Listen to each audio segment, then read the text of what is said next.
Hello সবাইকে, আপনারা সবাই কেমন আছেন? নতুন ভিডিও দেখার আমন্ত্রণ জানিয়ে আজকের ভিডিওটা এখানেই শুরু করছি। সকালবেলা ডিম সেদ্ধ বসিয়ে দিলাম, মেয়ের জন্য নুডলস করে নিলাম। এদিকে শ্রদ্ধার বাবাকে দই দিয়েছি, ফল কেটে দিয়েছি।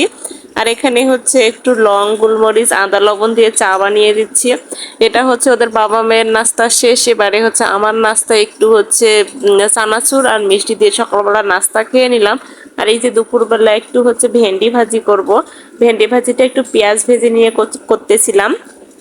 পেঁয়াজ ভেজে নিয়ে ভেন্ডি ভাজি করলে কিন্তু ফ্লেভারটা খুব সুন্দর আসে। যাই হোক, পেঁয়াজটা একটু হালকা ভেজে নিয়ে পরে ভেন্ডিগুলো দিয়ে দিলাম। এদিকে অন্য আরেকটা কড়াইয়ে হচ্ছে মাছ ভেজে নিচ্ছিলাম। পাবদা মাছ একটু রান্না করব শ্রদ্ধার জন্য আর আমার জন্য। কয়েকদিন থেকে আসলে মেয়ের জন্য মাছই রান্না করা হচ্ছিল না। সমুদ্রের মাছটাও আসলে খেতে চায় না, তাই ভাবলাম যে না, ওর জন্য একটু পাবদা মাছ করি, তাহলে আমারও হবে ওরও হবে। এদিকে ভেন্ডি ভাজিটা আমি বেশি একটা ভাজবো না, হালকা নরম করে ভেজে নেব। একটা কথা আপনাদের কাছে শেয়ার করি, সেটা হচ্ছে একটা দিদির ভিডিওতে আমি দেখেছিলাম। উনি হচ্ছে মাছ ভাজার সময় তেল দেওয়ার কথা বলেছিল যে তাতে পাবদা মাছ ফুটবে না, কিন্তু আসলে সত্যি কথা যে আসলে পাবদা মাছ ফোটে না তেল দিলে।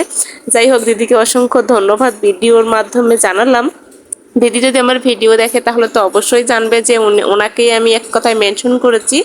যাই হোক, তারপরে এই যে একটু হচ্ছে ঝিঙ্গা রান্না করব। এদিকে ভেন্ডি ভাজিটা হচ্ছে প্রায় অনেকটা হয়ে গেছে, নামিয়ে নেবো। আর এই করেই আমি শাক ভাজি বসিয়ে দেবো। এদিকে একটু ঝিঙ্গাটা রান্না করি। ঝিঙ্গাতে আমি আলু একটা দিয়েছি, কারণ শ্রদ্ধার বাবার আলু খাওয়া যায় না। ওই জন্য একটু পেঁয়াজ ভেজে নিয়ে একটা আলু ভেজে নিয়ে, আলুগুলো একদমই ভেঙে দেবো না, কোটা কোটা রাখবো। আর ঝিঙ্গাটা দিয়ে দিলাম। এবার এটা কষিয়ে নেব। আর ওর ফাঁকে আমি হচ্ছে একটু সরিষা জিরা বেটে নেবো। সরিষা জিরা দিয়ে ঝিঙ্গা পাবদা মাছ দিয়ে রান্না করলে অসম্ভব পরিমাণ ভালো লাগে। যাই হোক, আপনাদের কাছে যেহেতু পুরোটা ভিডিও শেয়ার করলাম, আপনারা অবশ্যই দেখেছেন, বুঝতে পেরেছেন। এখানে একটু কলমি শাক আর একটু হচ্ছে হেলেঞ্চা শাক ভাজি করব। ওই জন্য হচ্ছে রসুন আর কাঁচামরিচ ভেজে নিলাম। ভেজে নেওয়ার পরে এই যে কলমি শাকটা দিয়ে দিলাম। লবণ দিয়ে হচ্ছে যখন জলটা শুকিয়ে যাবে নামিয়ে নেবো, কারণ এটা ভাজবো না, শুধু সিদ্ধ করে নিব, শুধু রসুনের ফ্লেভারটার জন্য রসুন আর মরিচটা দিয়ে দিলাম। যাই হোক, তারপর ওইদিকে আমার শাক ভাজিটা প্রায় বসানো হয়ে গেছে। এবার এদিকে জিরা আর মানে সরিষা বাটাটা দিয়ে দিলাম, একটু কষিয়ে নেব। আর আমার বাসায় কাঁচা মরিচ খুব একটা ছিল না, তাই হচ্ছে সরিষা বাটার সময় মরিচ দিতে পারিনি।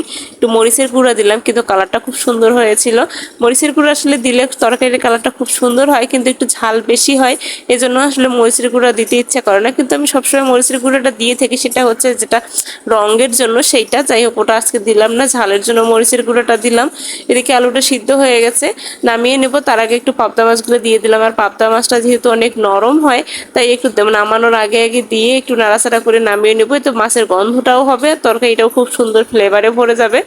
এদিকে শ্রদ্ধার বাবার জন্য সমুদ্রের মাছ ভাজতেছিলাম। সমুদ্রের মাছ বলতে এটা হচ্ছে টুনা মাছ।